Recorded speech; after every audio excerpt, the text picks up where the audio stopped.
E aí é quando você tem a faca, o queijo, um banquete nas mãos, mas você não sabe o que fazer. Eu tenho a suposição de que grandes livros, obviamente, são feitos por grandes autores e autoras, mas tem editores ou editoras melhores ainda, né? Ou melhores ainda, ou pelo menos no mesmo nível ali de quem é o autor ou a autora daquela obra. Eu acho que esse filme me ajuda a pensar um pouco, a refletir um pouco sobre isso. Por mais que seja filme, né, e não livro, eu esteja falando de livro aqui no caso, a impressão que me dá aqui com Resistência é que faltou alguém de fora dizendo, cara, e se a gente mudar só um pouquinho o ângulo? E se a gente virar isso um pouquinho pra cá? E se a gente pegar essa discussão e fizer isso aqui? Não que as discussões sejam ruins, não que as abordagens também sejam ruins, mas estruturalmente falando, tem problemas. Mas tem muitos predicados também. Vamos falar sobre isso. Os Estados Unidos declararam guerra às inteligências artificiais após um ataque que devastou Los Angeles. A Nova Ásia abriga o que restou dessas inteligências artificiais e então o governo norte-americano fará ataques para parar com isso. Isso que eles consideram uma grande ameaça. Acaba se sendo discutido aí xenofobia, né? Sobretudo porque as IAs são vistas aqui como uma raça. Nessa jornada, um agente que perdeu seu filho enquanto estava infiltrado reencontra em uma criança artificial e também uma arma uma missão mais pessoal, mas que passa também diretamente pela ânsia dos Estados Unidos em acabar com todas as IAs do mundo. Essa é a sinopse de Resistência, filme com John David Washington, Gemma Chan e Allison Janney, direção de Gareth Edwards, diretor de Rogue One.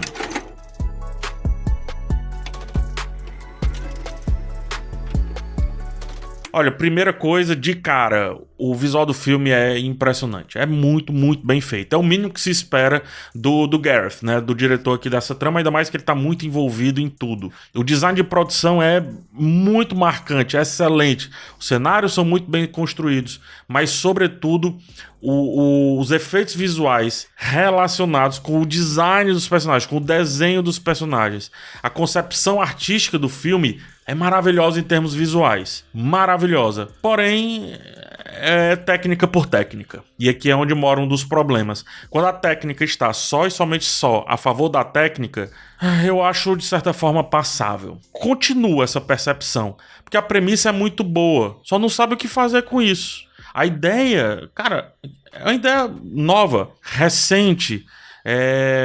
Parece que o filme foi feito semana passada, sei lá. Mas de tão recente, de tão novo, é um assunto que parece tão pueril na cabeça daqueles que não consegue desenrolar, não consegue ir além do senso comum.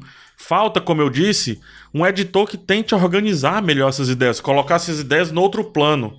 Eu não gosto muito de falar isso, mas aqui eu vou falar. Parece que o filme não tem coração, parece que o filme ele não tem alma, parece que ele, de novo, tem toda aquela técnica falando por ele, e quando ele busca falar sobre as boas ideias que ele também tem em mãos, ele se atrapalha um pouco. E aí ele comete erros de compreensão de mundo, comete erros de compreensão de ideias. Só um exemplo, tá? Dentre vários que tem. Os Estados Unidos estão nessa cruzada aí contra as inteligências artificiais, mas ao mesmo tempo, em determinado ponto do filme, mostra que eles também estão utilizando essas inteligências artificiais. Você vai dizer, ué, é hipocrisia, é inverossímil, não faz sentido e tal. Não, faz total sentido, porque mostra de fato a hipocrisia, mostra de fato que os Estados Unidos eles querem dominar tudo, só estão em busca de pretextos, e nesse caso agora são as IAs. Mas isso sou eu que estou dizendo, não é o filme. O filme só joga a cena lá e pronto. E você diz, tá, beleza, o que a gente vai tirar dessa cena? Apenas estética? Sim, apenas estética. O John David Washington faz um papel que já fez várias vezes. Ele não traz nada de novo aqui ao seu personagem. Eu gosto porque ele consegue fazer esse homem perdido, mas ao mesmo tempo um homem que você olha e diz, cara, esse bicho é capaz de destruir um exército. Gosto muito disso, dessa característica dele, que é uma mistura de característica física, mas também uma sensação de ele ser um cara que você compra as ideias dele, você compra a jornada dele, né? Você compra o caos no qual ele está inserido. Só que a estrutura do roteiro se baseia em um tropo muito clássico. Sei lá, Parece um pouco o rapto do menino dourado, inclusive as mãozinhas lá do menino também, da menina nesse caso. Aqui é o rapto da inteligência artificial dourada. Parece um pouco a Alita, que trouxe várias discussões que foram feitas aqui, acredito que com um pouco mais de profundidade e com estética tão boa quanto. Só que aqui o diferencial é que adiciona um bom elemento, que é o lance da xenofobia para com esses seres artificiais. Aderir isso às IAs é o ponto alto junto com essa ideia inicial e com a parte estética. Olha, pensar as IAs quase como uma nação sem nação, pra mim é novo. Por quê? Ao mesmo passo que os Estados Unidos estão lá não querendo mais que essas IAs existam, que essas inteligências artificiais existam, pelo menos de algum ponto de vista, isto é, não existam no domínio dos outros, mas sim no domínio deles. Isso me parece muito o medo do estrangeiro. Isso me parece muito o medo para com o outro, o medo para com o estranho. E se você tira, nesse caso, a inteligência artificial, cai facilmente no conto que os Estados Unidos venderam com relação ao Oriente Médio, com relação a vários povos árabes, de demonizar esses caras, mas tudo porque queria algo que eles têm, e não necessariamente porque realmente não concordava com esse modo de vida e esse modo de ver o mundo, tanto que agora, veementemente, vem pedindo desculpas por várias coisas que fez e que não fazem mais sentido.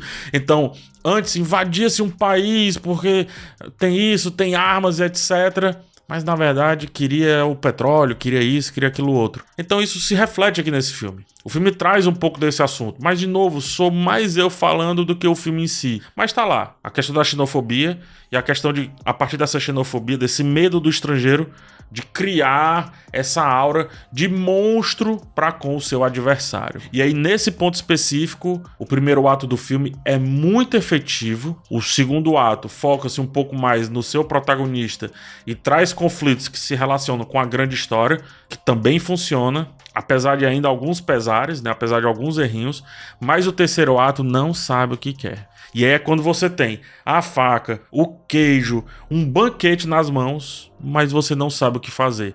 Você não encerra nem muito bem as questões do pai, o filme não encerra nem muito bem as questões dessa xenofobia internacional generalizada, melhor dizendo, e entrega um final frívolo, apressado, mas que de alguma forma pede uma sensação hiperdramática, um melodrama exagerado, sendo que em nenhum momento, ele trabalhou de fato para isso acontecer. Ficar achando que o primeiro ato vai sustentar um filme como um todo, aí eu volto a dizer, acho que falta um bom editor nesse caso de texto. Eu tive várias vezes uma sensação, que essa sensação nunca é muito boa, cara. Nunca me soou bem. Que é de que algumas cenas, elas parecem pensadas como tal, isto é, como uma cena completa, mas não uma cena para com o filme. É como se eu fizesse esse texto aqui em parágrafos meio que aleatórios e tentasse nem costurar esses parágrafos. Fosse só mudando de um parágrafo para o outro, sem de fato criar uma conexão e fazer com que o parágrafo justifique o outro, a existência do próximo justifique a do anterior, ou uma tergiversada, né, uma fuga do tópico, ainda de alguma forma enalteça o tópico central e por aí vai. Então, quando esses filmes de ação, principalmente, tem cenas, as set pieces que chamam, né? Grandes cenas, pensadas por si só, não vai dar bom. E aqui acontece isso. Tem uma ou duas, acho que umas 3 cenas no máximo, que você diz, cara, essa cena não se encaixa no filme. Ela é maravilhosa, perfeita, linda, mas não se encaixa no filme. E ainda que toda essa parte estética seja muito boa, quem conhece um pouquinho mais, quem tem um olho um pouquinho mais atento, vai perceber como o filme foge de mostrar muita coisa de frente, digamos assim, de abordar de frente, né? Utiliza muita fumaça, é um filme muito escuro e aí consegue esconder as imperfeições em vez de corrigir as imperfeições. Não estou dizendo que isso é um demérito, isso também requer habilidade, só que aqui eu vejo um pouco em exagero. A confusão final... eu acho que simboliza perfeitamente o filme como um todo. Eu não consigo entender o que o filme verdadeiramente quer com aquilo ali. Não consigo entender. Não consigo se ele quer chocar, se ele quer engrandecer a figura do pai, do mundo. Não sei. Se ele quer discutir as inteligências artificiais em si, a tecnologia em si, eu não sei, eu não consigo sair conclusivo do filme. Eu posso chegar às minhas conclusões, mas de novo, porque eu quis. Parece os filmes medianos fracos do Neil Blomkamp, lá do Distrito 9. Não falo do Distrito 9, mas falo, por exemplo, do Chappie e falo de outros filmes, o Elysium, por exemplo, que fica por ali, esteticamente perfeito, mas por ali, cheio de ideias já batidas, e as que não podem ser batidas não são aprofundadas. Em resumo, o filme vai agradar pela ficção científica que promove, ou por ser algo bem atual em muitas discussões. A direção, sobretudo do ponto de vista estético, é primorosa. Vários planos abertos, boas sacadas visuais, excelentes concepções artísticas de personagem, armas e etc. Gosto bastante quando coloca as IAs como uma raça, porque traz elementos impactantes para serem discutidos, mas eu não consigo gostar quando a técnica está acima dos temas, está acima da reflexão, está acima dos assuntos mais profundos e complexos. Aí me parece um filme que acha que é inteligente, mas não é. Tá só repetindo ou falando o senso comum de assuntos interessantes.